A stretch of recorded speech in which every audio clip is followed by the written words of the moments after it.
This video is sponsored by Ram Ram Group of Companies, co-sponsored by Nature House and भैया G silver coated इलायची। आज बात साजिद रशीदी और योगेंद्र राणा की नहीं होगी, उन दोगलों की भी होगी जो वक्त रहते कैसे अपना पाला बदल लेते हैं और हर एक चीज में राजनीति ढूंढते हैं, महिलाओं के सम्मान में भी। और वो किस पार्टी से ताल्लुक रखते हैं आज वो मैं आपको दिखाऊंगा। ये खुद आगे आकर पोल खोल देते हैं। इन्हें महिलाओं की दिक्कत नहीं है, महिलाओं से परेशानी नहीं है, महिलाओं के सम्मान की चिंता नहीं है, बल्कि इनकी राजनीति चलती रहनी चाहिए। ये बेचैन है, घबराए हुए हैं साल 2024 के लोकसभा चुनाव से, जहां उत्तर प्रदेश में इनका बेड़ा गर्क। इसीलिए कल तलक जो मौलाना साजिद रशीदी की तरफ से डिंपल यादव पर की गई टिप्पणी के नाम पर समाजवादी पार्टी अखिलेश यादव से सवाल पूछ रहे थे। यही नहीं, साजिद रशीदी के खिलाफ मोर्चा खोलकर खड़े थे। अब जैसे ही साजिद रशीदी के पर समाजवादी पार्टी के कार्यकर्ता टूट पड़े, थप्पड़ जड़ दिए, अब साजिद रशीदी के प्रति सहानुभूति जता रहे हैं। यही नहीं, आज आपको ये भी पोल खोलते हुए दिखाऊंगा कि देखिए ये किसके इशारे पर किया गया था। ये साजिद रशीदी ने यूं ही भाषण नहीं दे दिया था, यूं ही बयान नहीं दे दिया था डिंपल यादव के खिलाफ। दरअसल वो किस विचारधारा से प्रेरित है, उसकी दाढ़ी, उसकी टोपी पर मत जाइए, वो आदमी है क्या, उसकी असली तस्वीर दिखाऊंगा। और दिखाऊंगा कि बात बात पर इसका सर कलम कर दो, इसकी जुबान काट दो, इसको कूट दो, इसको पीट दो। ये कहने वाले किस पार्टी से ताल्लुक रखते हैं, उनकी विचारधारा क्या है। ये सारे के सारे गुंडे और मवाली किस्म के लोग किस विचारधारा से प्रेरित नजर आते हैं। नमस्कार, मैं हूं प्रज्वल गौतम और आप देख रहे हैं खबर चौक। सबसे पहले एक खबर, एक वीडियो जो वैसे आप देख चुके हैं, लेकिन वीडियो दिखाना जरूरी है। ये वीडियो आप जरा देखिए।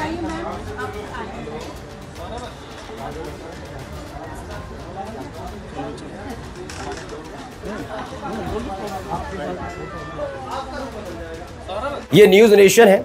एक कार्यक्रम की शुरुआत हो गई थी या खत्म हो रहा था ये पता नहीं, लेकिन अचानक से समाजवादी पार्टी के कार्यकर्ता वहां पहुंचते हैं। सामने साजिद रशीदी होता है। साजिद रशीदी वहां पर बातचीत होती है और उसके बाद उस पर दो थप्पड़ जड़ दिए जाते हैं। एक थप्पड़ एक लड़का और दूसरा, दो लड़के थप्पड़ जड़ देते हैं। एंकर रोकने की कोशिश करते हैं, तमाम चीजें। कल तलक यही साजिद रशीदी के नाम पर अखिलेश यादव से सवाल पूछा था। अच्छा, सवाल कौन पूछ रहा था आप ये भी देखिए। साजिद रशीदी के नाम पर सवाल कौन पूछ रहा था और संसद के गलियारे में खड़े होकर किस पार्टी के सांसद, महिला सांसद विरोध प्रदर्शन कर रही थी, वो थी बीजेपी और एनडीए। ये बीजेपी की विचारधारा वाले लोग सवाल पूछ रहे थे अखिलेश यादव और किससे, समाजवादी पार्टी से, कि आपकी अपनी पार्टी, अखिलेश यादव आपकी पत्नी, उसके बावजूद उनके अपमान में आपने कुछ नहीं कहा, कुछ नहीं किया। तो सवाल सबसे पहले ये उठता है कि उत्तर प्रदेश में ये न्यूज नेशन का जो स्टूडियो है ये उत्तर प्रदेश में पड़ता है। उत्तर प्रदेश में पढ़ने की वजह से ये जिम्मेदारी योगी आदित्यनाथ की बनती है। लेकिन योगी आदित्यनाथ को इस बात की चिंता है कि मौलाना साजिद रशीदी आराम से, डिंपल यादव एक महिला सांसद, उनके बारे में घिनौनी टिप्पणी करके खुलेआम घूम रहा है। तो ये मानसिकता साफ पता चलती है कि किसके कहने पर ये बयान दिया गया। सबसे बड़ी तो शर्म आनी चाहिए सरकार को कि अब तक ये खुलेआम कैसे घूम रहा है, महिला के बारे में आपत्तिजनक टिप्पणी करने के बावजूद भी।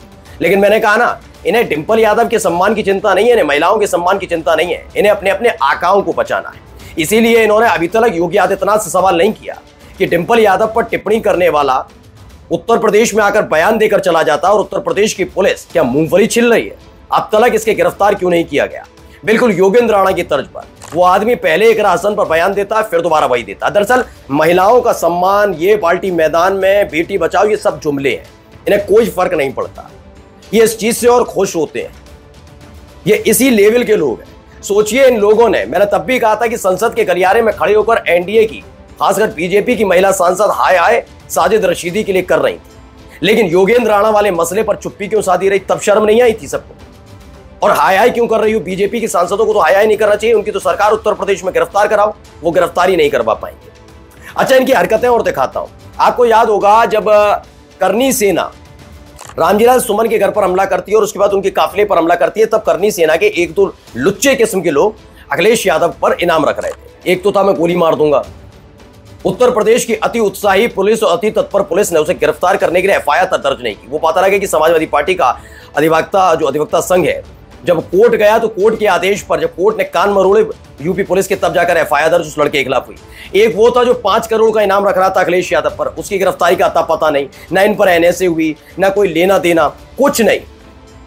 करनी सेना को खुली चूक। और अब देखिए डिंपल यादव के लिए मैदान में आते, सुन लीजिएगा, पता देखिए। एनबीटी, मौलाना की हड्डी तोड़ देंगे साजिद रशीदी की जुबान काटने पर 1,51,000 का इनाम, योगी यूथ ब्रिगेड का ऐलान। सबसे पहले तो योगी यानी योगी आदित्यनाथ के नाम पर ये यूथ ब्रिगेड बनाई है। मैं ये नहीं कहता ये बीजेपी से या योगी आदित्यनाथ से ही ताल्लुक रखती है, और अगर ऐसा नहीं है तो अब तक इसे बैन हो जाना चाहिए। इसे हमारे उत्तर प्रदेश के मुख्यमंत्री के नाम पर इस तरह के बयान देकर फुटेज लेने वाले गिरोह पर, गिरोह कहूंगा मैं से, इस पर कार्रवाई होनी चाहिए, या फिर ये योगी आदित्यनाथ से आशीर्वाद प्राप्त है। पहला तो क्या इसी यूथ ब्रिगेड को अपनी योगी आदित्यनाथ पर और अपनी सरकार पर भरोसा नहीं है कि डिंपल यादव के खिलाफ गंदा बयान देने वाले को योगी आदित्यनाथ की सरकार गिरफ्तार नहीं करवा पा रही है? इतनी नाकाम हो गई है, इतनी कमजोर सरकार है। सोचिए, यूथ ब्रिगेड खुद खुल्लम खुल्ला गुंडा कर दी जैसे लैंग्वेज बोल रहा है। मेरा चैनल हमेशा कहते हैं कि नहीं, चाहे कोई भी पार्टी की महिला सांसद हो, आप उनके सांसद होने के नाते वो काम नहीं कर पा रहे, उनके खिलाफ बोलिए। काम करने को लेकर बिल्कुल जिम्मेदारी है, फिर महिला पुरुष का कोई अंतर नहीं होता, उनसे पूछिए, तमाम चीजें सवाल, विकास के सवाल करिए। लेकिन आप जब गंदगी उगलेंगे तो आपका एकमात्र रास्ता है जेल। और योगी आदित्यनाथ की पुलिस जो ठाठा करके माफिया के पेंट गीली कर देती है, वो अब तक न योगेंद्र राणा को गिरफ्तार कर पाई और न ही इसे साजिद रशीदी को गिरफ्तार कर पाई। यूथ ब्रिगेड जैसे संगठन लुच्चाई पर उतर आए, वो 1,51,000 का, मैं अब भी कहता हूं, जिन्होंने स्टूडियो में घुसकर मारपीट की उनकी भी गिरफ्तारी हो। ये यूथ ब्रिगेड के लोग हैं, इनकी भी गिरफ्तारी हो। और पहली फुर्सत में ऐसे यूथ ब्रिगेड को, योगी आदित्यनाथ को बैन करना चाहिए कि उनके नाम को बदनाम करने के लिए किया है। या फिर ये मान लिया जाएगा ये लुच्चे किस्म के लोग जो ऐसे यूथ ब्रिगेड चला रहे हैं योगी आदित्यनाथ के नाम पर, उनको सरकार का आशीर्वाद प्राप्त है। आप कैसे किसी पर इनाम रखने, या क्या वो चल रहा है कि तानाशाही टाइप की चल रही है? या किसी लड़ाका संगठन का वो चल रहा है कि इनाम रख दो, वो कबीले, हमारे कबीले बटे हुए हैं क्या? सरकार है, लोकतंत्र है। सम्मान के नाम पर देखिए क्या होता था ना, पहले प्रदर्शन होते थे, आपने सुना होगा, प्रदर्शन हुआ, आंदोलन हुआ, धरने हुए। अब धरने, प्रदर्शन और आंदोलन में अराजकता को हर एक पार्टी ने अपना आशीर्वाद दे दिया है।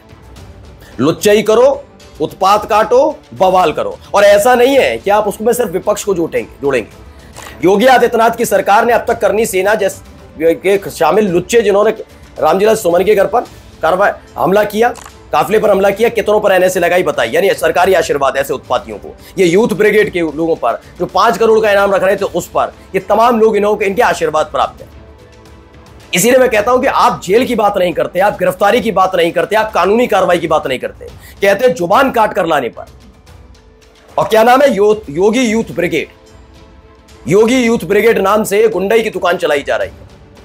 और फिर कहते हैं, चलिए एक और वीडियो आपको सुनाता हूं क्या कह रहे हैं। देखिए तस्वीर पहले देखिए, ये मौलाना साजिद रशीदी किसके साथ है? नरेंद्र मोदी साहब के साथ मुलाकात करने के। मैं ये नहीं कह रहा कि नहीं है, जरा सुनिए क्या कह रहे हैं। अब आज मौलाना साजिद रशीदी नाम बोला ना, अरे ये तो बीजेपी के सपोर्टर है। चंद सिक्के मिल जाते हैं, आगे टीवी बैठ जाते हैं मुस्लिम कौम की तरफ से बोलने के लिए, लेकिन उनके पर्दे के पीछे ये बीजेपी के सपोर्टर है और बीजेपी के लिए इन्होंने पिछली बार वोट भी मांगा था। ऐसे लोग टिप्पणी कर रहे हैं डिंपल यादव के बारे में। देखिए मैं ऐसे ही बयान आपके सामने नहीं रखता हूं, इसलिए दोस्तों मैंने बताया ना आपको, ये भारतीय जनता पार्टी के सपोर्टर के तौर पर काम करता है। आप सोचिए, वो करनी सेना वाला, वो व्यक्ति किस विचारधारा से होगा प्रेरित, ये किसी से छिपाने की आशीर्वाद बनाए। ये साजिद रशीदी किस विचारधारा का क्यों आशीर्वाद बनाए, ये तमाम चीज अब देख लीजिएगा। समाजवादी पार्टी के वो कार्यकर्ता जिन्होंने थप्पड़ जड़ा, उनकी गिरफ्तारी हो जाएगी जल्दी। योगेंद्र राणा नहीं पकड़ पाएंगे, साजिद रशीदी नहीं पकड़ पाएंगे, वो अलीगढ़ वाला करनी सेना का जो 5 करोड़ का इनाम रख रहा था उसे नहीं पकड़ पाएंगे। ये योगी यूथ ब्रिगेड के जो 1,51,000 रुपए जुबान काटने पर रख रहे हैं उसको नहीं पकड़ पाएंगे। हाँ, उन लड़कों को पकड़ लेंगे। मैं कहता हूं उनकी भी गिरफ्तारी होनी चाहिए, कि कानून किसी को भी हिम्मत नहीं होनी चाहिए कोई कानून अपने हाथ में रहे, चाहे वो किसी भी स्तर पर हो। लेकिन सोचिए कितना भेदभाव होता है, और फिर कहते हैं सबका साथ सबका विकास। धिक्कार है। नमस्कार। New public inter college Lucknow, admission open. For more information, call 0522 282232 or 7755 089585.